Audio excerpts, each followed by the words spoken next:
Hi friends, welcome back to our channel Mr. and Mrs. Paramanik lifestyle. আজ আরও একটা নতুন রেসিপি ভিডিও আপনাদের সামনে এনেছি। আশা করি রেসিপিটা আপনাদের সকলের ভালো লাগবে।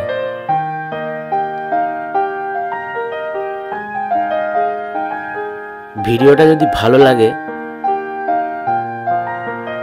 তাহলে লাইক করবেন, শেয়ার করবেন আর আমাদের চ্যানেলটা অবশ্যই সাবস্ক্রাইব করবেন। তো চলুন রেসিপিটা স্টার্ট করা যাক। গুড মর্নিং বন্ধুরা, আজকে আমি আবার একটা নতুন রেসিপি নিয়ে আপনাদের সামনে হাজির হয়েছি। আজকের রেসিপি হচ্ছে ইডলি আর সাম্বার, তার সঙ্গে নারকেলের চাটনি আর টমেটোর চাটনি, স্পাইসি। আর আমি এই রান্নাগুলো করব পুরো নিরামিষ, কোনো পেঁয়াজ রসুন থাকবে না। আজ যে রেসিপিটা আপনাদের সঙ্গে শেয়ার করছি সেটা খুব জনপ্রিয় সাউথ ইন্ডিয়ান ডিশ। সেটি হচ্ছে ইডলি আর সাম্বার, সঙ্গে নারকেল আর বাদামের চাটনি। তো দেখছেন আমি এখানে 2 কাপ চাল নিয়েছি আর 1 কাপ কলাইয়ের ডাল নিয়েছি। চাল আর ডালটা আমি আগের দিন ভিজিয়ে দিয়েছিলাম, সেটা ভিজানো হয়ে যাওয়ার পর আমি পেস্ট করে নিয়েছি। দেখুন এরকম থিকনেস থাকবে ডালের, আর চালের থিকনেসটা এরকম থাকবে।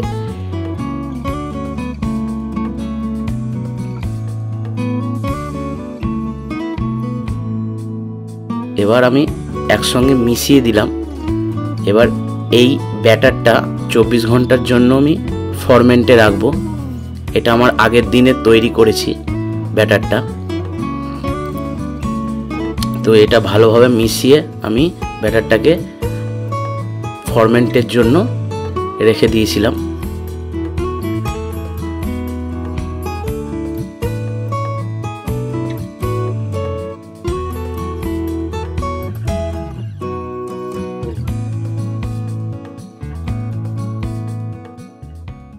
তো আপনারা তো দেখেছেন যে চাল আর ডাল, মানে কলাইয়ের ডাল আর চালটা আমার বাটা হয়ে গেছে, সেটা আমি ফরমেন্টের জন্য রেখে দিয়েছি।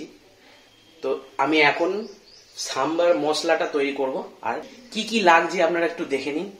এই সাম্বার মশলাটা বানানোর জন্য আমি নিয়েছি গোটা ধনে 2 চামচ, কলাইয়ের ডাল 1 চামচ, ছোলার ডাল 1 চামচ, মেথি 1 চামচ আর জিরে 1 চামচ, তার সঙ্গে শুকনো লঙ্কা 5 থেকে 6টা, আর নিয়েছি নারকেল আধখানা, আর নিয়েছি 1 চামচ হিং।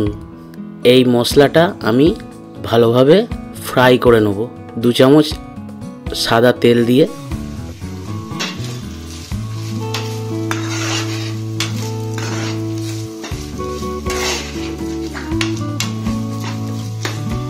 সাম্বার মশলাটা প্রায় ফ্রাই হয়ে গেছে।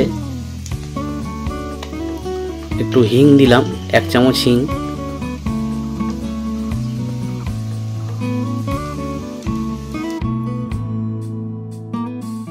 ভালোভাবে গোল্ডেন ব্রাউন ভাবে ফ্রাই করলাম মশলাটা। এরপর মশলাটা বেটে নিয়েছিলাম।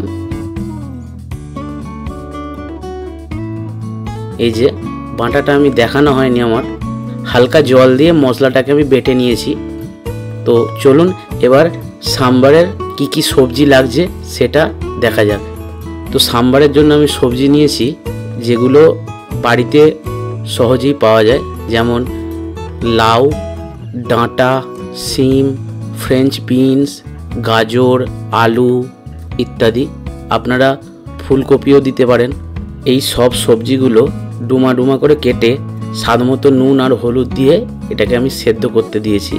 আমি এখানে একটা ভাতের হাঁড়িতে সাম্বারটা তৈরি করছি। আপনারা যে কোনো বড় জায়গায় সাম্বারটা তৈরি করতে পারেন। তো এবার আমি এখানে 1 কাপ মানে 250 গ্রাম তুর ডাল, যেটা হিন্দিতে তুর ডাল বলে আর বাংলাতে অড়হরের ডাল বলে, সেটা নিয়েছি। এর মধ্যে 1 চামচ নুন, 1 চামচ হলুদ আর 1 চামচ কাশ্মীরি লঙ্কার গুঁড়ো কালারের জন্য, আর হালকা 2-3 ফোঁটা তেল দিয়ে আমি এটাকে সেদ্ধ করেছিলাম। তো চলুন এবার নারকোল আর বাদামের চাটনিটা কিভাবে বানালাম, কি কি লাগলো সেটা দেখে নিন। এখানে আমি নারকোল আধখানা মালা নিয়েছিলাম আর বাদাম নিয়েছিলাম 50 গ্রাম মতো। এই বাদামটাকে আমি ভালোভাবে রোস্ট করে নিচ্ছি। এরপর বাদাম আর নারকোল কোড়াটা একটা মিক্সার গ্রাইন্ডারে দিলাম। তারপর দিলাম আগে থেকে ভেজানো তেঁতুলের রস, একটু টক ভাব আনবে। এরপর ঝালের জন্য কাঁচা লঙ্কা 4টে, শুকনো লঙ্কা 3টে, স্বাদ অনুযায়ী ঝাল দেবেন। এরপর আদা দিলাম 2 চা চামচ, জিরে দিলাম। এরপর ভালোভাবে ওটাকে বেটে নিলাম।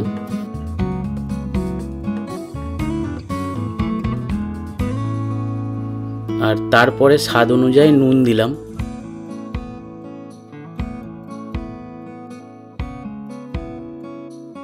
চাটনিটার থিকনেসটা আপনারা দেখলেন।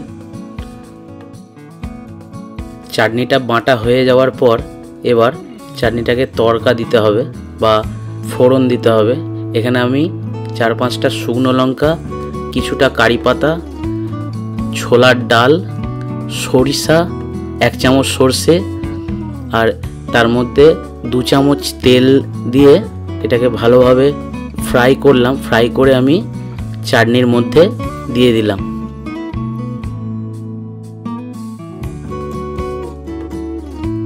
দেখুন চাটনিটা কত সুন্দর হয়েছে আর স্বাদেও খুব ভালো হয়েছিল। আপনারা অবশ্যই এইভাবে বানাবেন।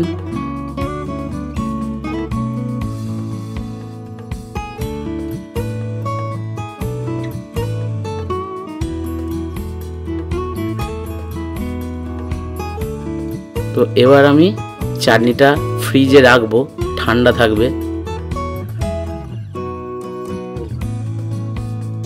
এখানে আমি ডালটা সিদ্ধ করার জন্য প্রায় 5টা থেকে 6টা সিটি মেরেছি, কারণ সাম্বারের ডালটা একটু বেশি গলা দরকার। দেখুন ডালটা যেমন গলানো দরকার এইভাবে আপনারা গলাবেন, দেখবেন খুব সুন্দর হবে। তো আমাদের এখানে সবজিটাও সেদ্ধ হয়ে গেছে, দেখতেই পাচ্ছেন সবজিটা পুরো টকবক করে ফুটছে। এরপর আমি ডালটা পুরোটাই ঢেলে দিলাম আর ভালোভাবে তলা থেকে নাড়িয়ে দিলাম। যা জল আছে তলায় ধরার কোনো সম্ভাবনা নেই। এরপর আমি বাকি তেঁতুলের রসটা আমি ঢেলে দিলাম। দেখুন ভালোভাবে আমি মিশিয়ে নিচ্ছি টক জলটা, মানে তেঁতুলের জলটাকে। এরপর আমি যে বাটা মশলাটা তৈরি করে রেখেছিলাম সেটা আমি দিয়ে দিলাম। আর যে বাটিতে মশলা অবশিষ্ট লেগে আছে সেটা আমি জল দিয়ে ধুয়ে দিয়ে দিয়েছিলাম।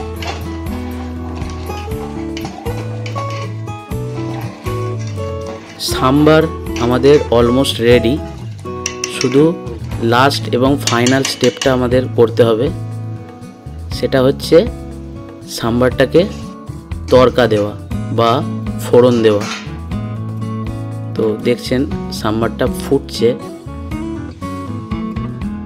এখানে আমি একটা প্যানের মধ্যে 1 থেকে 2 চামচ সাদা তেল নিয়েছি, তাতে 1 চামচ মতো সর্ষে,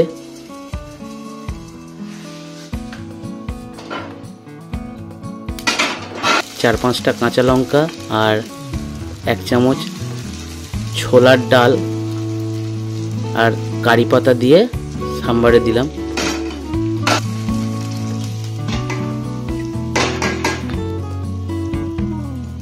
শেষে 2 চামচ আমি গুড় দিয়েছি, গুড়টা দিলে ভালো লাগে।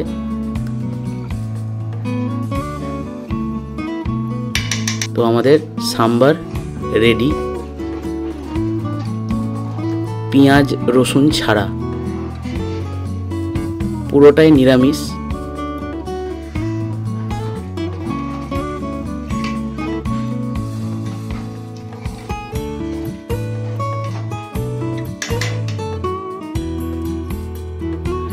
তো সাম্বার আমাদের রেডি হয়ে গেছে, দেখছেন ফুটছে।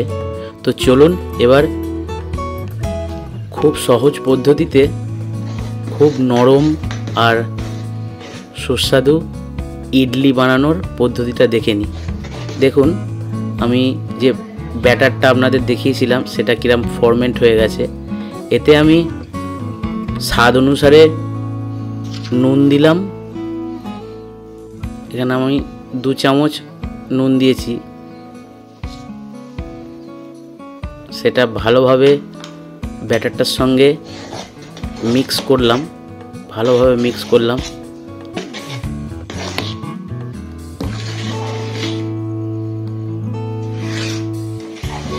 আর অন্যদিকে আমি গ্যাসেতে ইডলি স্টিমারটা আমি চাপিয়ে দিয়েছি।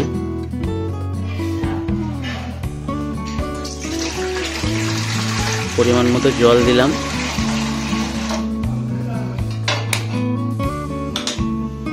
উপর দিয়ে চাপা দিয়ে দিলাম যাতে ইডলি স্টিমারটা ভালোভাবে গরম হতে পারে। আর এখানে দেখতে পাচ্ছেন পূজা ইডলি র্যাকগুলোতে তেল মাখাচ্ছে যাতে ইডলিটা সহজেই উঠে আসে।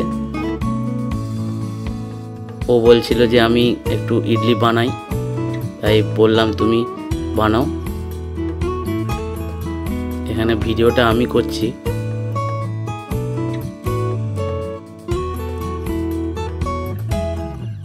তো এইভাবে ইডলির ব্যাটারটাকে দিয়ে এই পরিমাণে যেরমভাবে আমি দিচ্ছি সেই পরিমাণে দিয়ে ইডলি স্টিমারের মধ্যে যখন জলটা ফুটবে তখন সাবধানে বসিয়ে দিতে হবে, দিয়ে চাপা দিয়ে দিতে হবে।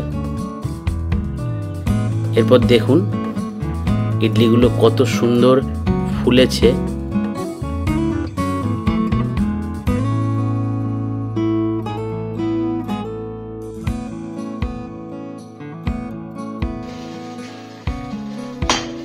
তো আমি এইভাবেই একটা একটা করে ইডলি আমি করে নিয়েছি।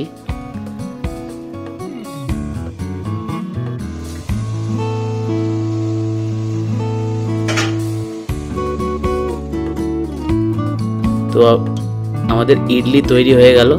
এবার আমরা প্লেটিংটা করি।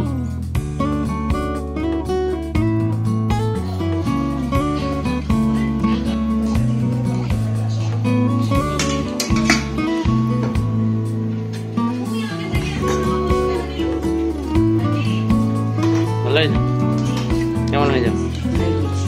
যদি আমাদের ভিডিওটা ভালো লাগে তাহলে চ্যানেলটিকে অবশ্যই সাবস্ক্রাইব করবেন, ভিডিওটিকে লাইক করবেন, শেয়ার করবেন আর কমেন্টে অবশ্যই জানাবেন আমার রেসিপিটা কেমন লাগলো। আর বাড়িতে অবশ্যই রেসিপিটি ট্রাই করবেন, এটা আমার আশা রইল। আপনারা সকলেই ট্রাই করবেন। খুব সহজ পদ্ধতিতে বানানো আপনাদের দেখিয়েছি। তো আজকের মতো এখানেই ভিডিওটা শেষ করলাম। দেখা হবে আবার একটা নতুন রেসিপি ভিডিওতে। আর আপনারা কমেন্টে জানাবেন আপনারা আর কি রেসিপি ভিডিও দেখতে চান। আমি আপনাদের জন্য সেই রেসিপি ভিডিও আপলোড করব। তো গুড বাই বন্ধুরা, সুস্থ থাকবেন, ভালো থাকবেন।